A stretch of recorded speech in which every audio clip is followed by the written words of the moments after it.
the day that the Lord has made. Let us rejoice and be glad in it.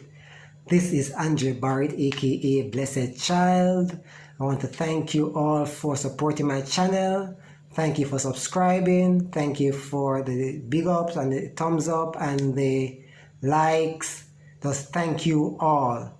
I pray that God will continue to bless you all richly.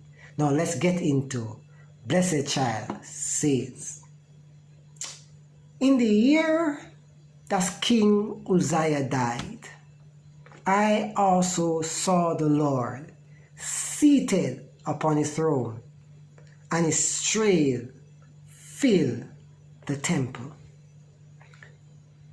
That comes to us from Isaiah 6, verse 1.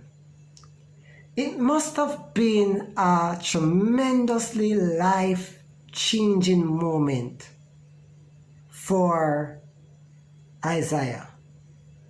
But let's look at the contrast of what was happening. On the earth, the king was dead. In heaven, the king was on the throne. When a king dies, another king has to be crowned. And usually that's the son of the previous king. But it carries with it some level of uncertainty. All right, take for instance, in this time we are preparing for election. We are trying to figure out which party is the right party to choose to put in power.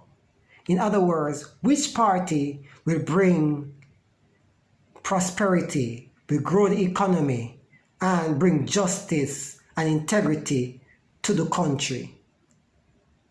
It must have been the same thing in the past where people was wondering, will this government bring prosperity by following in his father's footsteps and trusting God, or will he deviate from God and do his own thing and bring destruction to the land?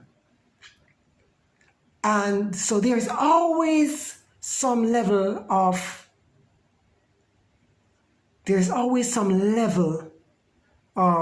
discontent, this feeling, and some uneasiness when it comes on to a changing of power or choosing which party should be in power.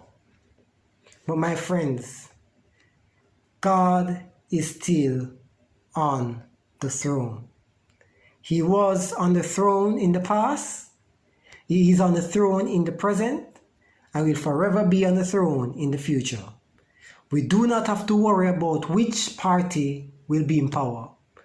We just go out, exercise our given rights, and allow God to do the rest.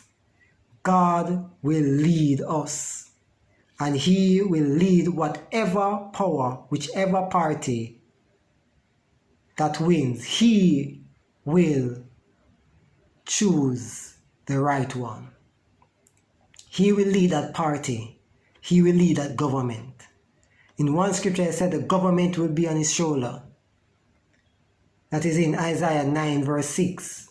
So we don't have to worry about which leader is in power.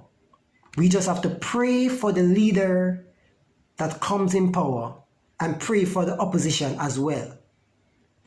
Pray that God will bring peace and justice and integrity to the office of the government, and trust God that he will carry us through. So my friend, thank you all for watching this video.